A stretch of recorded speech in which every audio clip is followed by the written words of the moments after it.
All right, this is a nice sunny Thursday morning, 8:30, going to work in Montreal.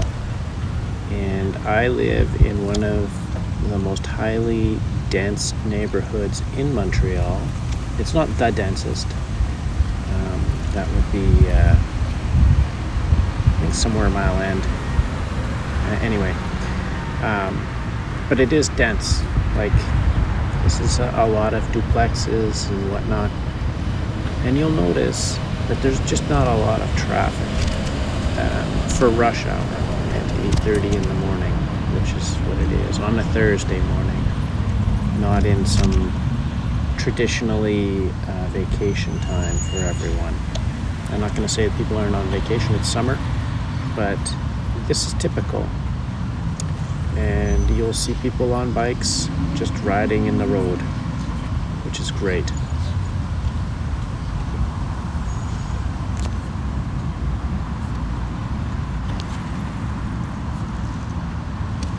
So I kind of speed things up and slow things down as we go, just so you can see, and you can hear the background, I think, and just how quiet and sort of tranquil Montreal is in general. And green, it's beautiful. Although I will say one thing about Montreal, the infrastructure,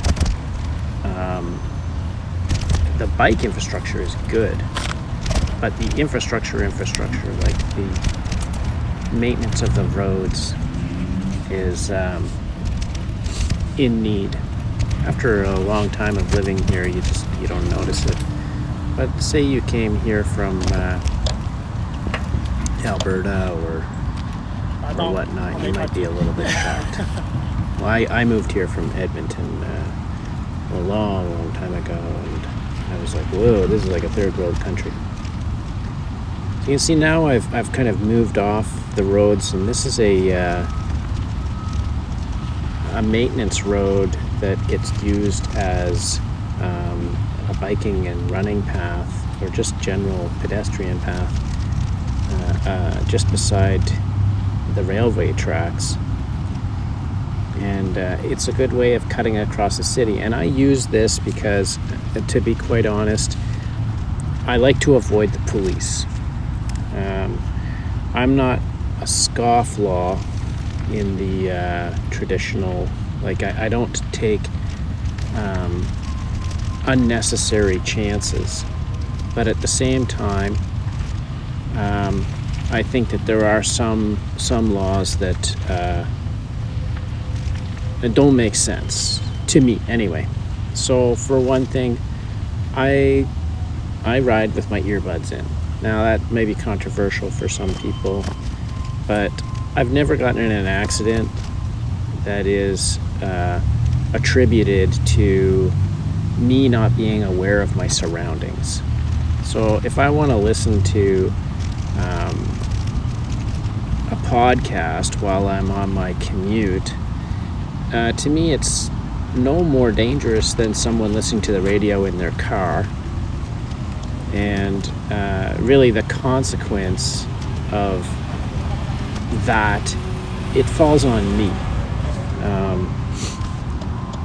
The pedestrian and biking infrastructure, for the most part, you can see pedestrians here, it's fairly separated. Like, there's sidewalks and there are bike paths, so really there shouldn't be interactions between pedestrians that on the part of cyclists that put them in danger, unless, for the most part, I've found that it's pedestrians that aren't taking any note. Like pedestrians who have their nose in their phone, that's what I have to look out for. They have like noise canceling headphones, they're looking down at their phone, and they're like walking right out into traffic, right out in front of a bike. So I have to look out for that. But when you're on a bike, you're very aware. Anyway, so you can see this is very convenient. This traverses quite a bit of my commute, and if I wasn't on this, sometimes I avoid this when there's lots of rain, because it's a dirt path and then I'm like in water and it's a pain in the ass. So I'll go on the bike paths, and there's lots of stop and start, and as you know, on a bike, stopping and starting all the time is a little bit of an issue. So I'm going to turn off the bike path now, and you'll notice at the bottom here, this is a fairly major road, but it's one way. There's a lot of one-way roads in Montreal, and I go across on a red light because there's no one there. There's no one coming up. You can see there's no one on that road. And this is a bike path that a previous administration put in that I might make comment in further video. It's compare and contrast to how these things have evolved. I don't even like the idea that I had to cross the road back there. They could have split this bike path in two, so it's one way that goes on one side and one way that goes on the other side. Would have made more sense. You can see the cyclists, it's getting a little thicker. This isn't what I would consider to be too much cyclists, but it's enough that I come out here into the road because I'm not even following the bike path. I'll avoid the bike path because there's the great thing and the bad thing about bike paths is that the whole family goes on the bike path, and you get like little kids who just can't go very fast, and you're stuck behind, and nothing's worse than being on your bike and you're just going like very slow, but you're going even slower than that. I don't know. I like to go at a nice, comfortable 20 to 25 kilometers an hour on a bike and not be stuck behind a child who's going 10 to 15 kilometers. So this is a busy road. This is Saint-Urbain, and I go down. Saint-Urbain has an unprotected bike path, which I'm very comfortable with. I'm very comfortable on an unprotected bike path. I know that people don't like unprotected bike paths, and I prefer that a city have a mix where there are protected bike path options that run in parallel to unprotected bike path options, so that you have a space for people like me who are all right being like, I'm all right even if there isn't a bike path. If there wasn't a bike path, I would ride down here and it wouldn't bother me. But this is nice because it access overflow from, there's a bike path that you saw back that I was on. It's double songs. It's both ways.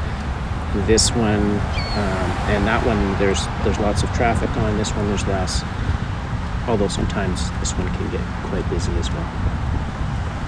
So this one's great because it's kind of a little bit of not an expressway, it's just a bike path, but there's less stops. Yeah, as you can see, like, this is a main road. It's and there's just not a lot of cars. And this is a transformation in Montreal because as more people have started cycling, they started a long time ago. As a city with a fairly active bike culture, you might say, people are just habituated to having bikes everywhere. It used to be a time when you had to worry about being doored. You'd come down here and you'd be like, yeah, and I'm paying attention, like I don't want to run into someone's door.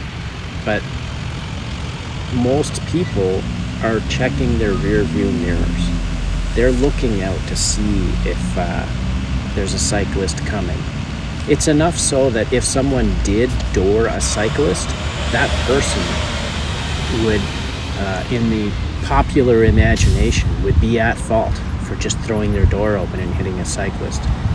Previously, when we didn't have this amount of cyclists on the roads, if someone doored a cyclist, the popular imagination would be the cyclist was at fault. And it's just not like that anymore. It's more mixed. Most people who are driving in Montreal also are cyclists, and most cyclists are also drivers. I would say it's fairly close to 100% of cyclists are drivers, and a large percentage of people who drive are cyclists. So we're very aware of each other, and it makes it into a very safe environment for cycling, or at least an awareness. It really is a nice day out in this video.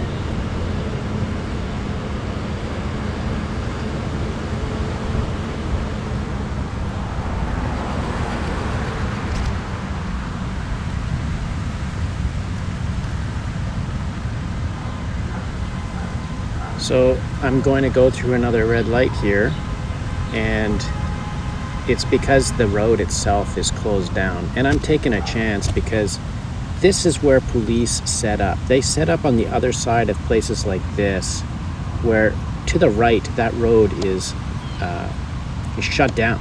There's no traffic that comes out of there. But the police will hide here, and they will hand out tickets to cyclists who go through the red light, which to me is not a public safety initiative, because it's not dangerous to go through that red light. But there are people who go through red lights, cyclists who go through red lights on extremely dangerous intersections, who need to be given a ticket. Like me, I always stop at like the big intersections. Little intersections, it's kind of like contextual. Like if there's lots of traffic, then I'm not going to go through there. But if it's no traffic, then I just don't see the point. And the same with my earphones. Like it's not dangerous. It's not a public safety issue. It's just taxation as far as I'm concerned.